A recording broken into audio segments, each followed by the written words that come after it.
भगवान श्री कृष्ण मनुष्य जीवन में हर व्यक्ति सफल बनना चाहता है, लेकिन सफल बनने के लिए आपको अच्छे विचारों को अपनाने की जरूरत है।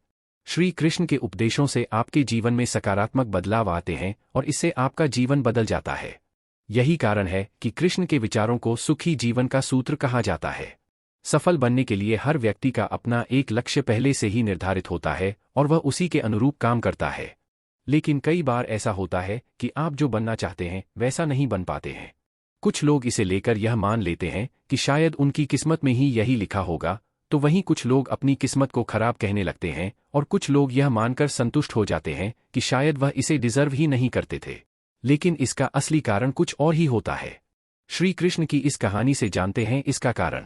एक बार श्री कृष्ण एक सभा में उपदेश देना था। सभा में करीब 100 से ज्यादा लोग उपस्थित थे और उनका इंतजार कर रहे थे। श्री कृष्ण आए लेकिन बिना कुछ कहे ही चले गए। कृष्ण का ऐसा व्यवहार देख सभी हैरान रह गए, लेकिन किसी ने उनसे कुछ कहा नहीं। अगले दिन फिर से सभा का आयोजन हुआ, लेकिन आज सभा में उपस्थित लोगों की संख्या घटकर 80 हो गई। आज भी कृष्ण ने ऐसा ही किया। वे सभा में आए लेकिन बिना कुछ बोले चले गए। आज भी लोग हैरान हुए लेकिन कृष्ण से किसी ने कुछ कहा नहीं।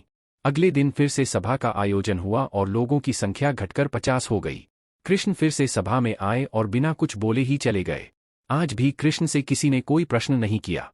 अगले दिन फिर से सभा का आयोजन हुआ और इस बार लोगों की संख्या केवल 30 थी। आज भी कृष्ण बिना कुछ बोले मुस्कुराकर चले गए। आप कहानी को पढ़ते हुए इरिटेट हो गए होंगे और सोच रहे होंगे कि आखिर कृष्णा कुछ बोलना नहीं तो बार बार सभा का आयोजन क्यों हो रहा है। ठीक इसी तरह सभा में मौजूद लोगों को भी गुस्सा आ रहा था, लेकिन इसका जवाब जानने के लिए आपको धैर्य रखना होगा। अगले दिन फिर से सभा का आयोजन और आज सभा में केवल 15 लोग ही उपस्थित रहे।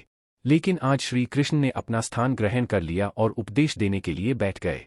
कृष्ण जिन 15 लोगों को उपदेश दिए वे उनके भिक्षु बन गए और इन लोगों ने आगे चलकर कृष्ण ज्ञान को अलग अलग दिशाओं में फैलाया। एक बार इन लोगों ने कृष्ण से प्रश्न किया कि सभा का आयोजन होने के बावजूद भी आप क्यों कई दिनों तक बिना बोले ही चले जाते थे। कृष्ण ने उत्तर दिया, मैं उन लोगों को खोज में था जो लायक हों। सभा के पहले दिन 100 से भी ज्यादा लोग थे, लेकिन उनमें से ज्यादातर लोगों को मेरे उपदेश से कुछ मतलब नहीं था। इसके बाद जो लोग अगले दिन आए उन्हें भी मेरे उपदेश से कोई मतलब नहीं था। वो तो केवल इसलिए आए थे क्योंकि वो देखना चाहते थे कि आखिर सभा में होता क्या है। लेकिन मुझे ऐसे लोगों की तलाश थी जो मेरे ज्ञान को जनवरी से जनवरी तक पहुंचाए।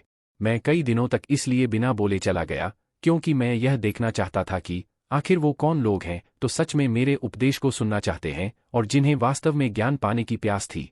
ऐसे लोग ही रोज आए। श्री कृष्ण कहते हैं कि जिनके भीतर धैर्य था उन्हें मुक्ति का मार्ग मिला और जो लोग जल्दबाजी में थे वो आज घर पर बैठे हुए हैं। कृष्ण कहते हैं कि जिन लोगों में धैर्य का गुण होता है वे जीवन में कुछ भी पा सकते हैं, फिर चाहे आपका लक्ष्य कुछ भी हो। बिना धैर्य के कोई भी सफलता के लक्ष्य तक नहीं पहुंच सकता।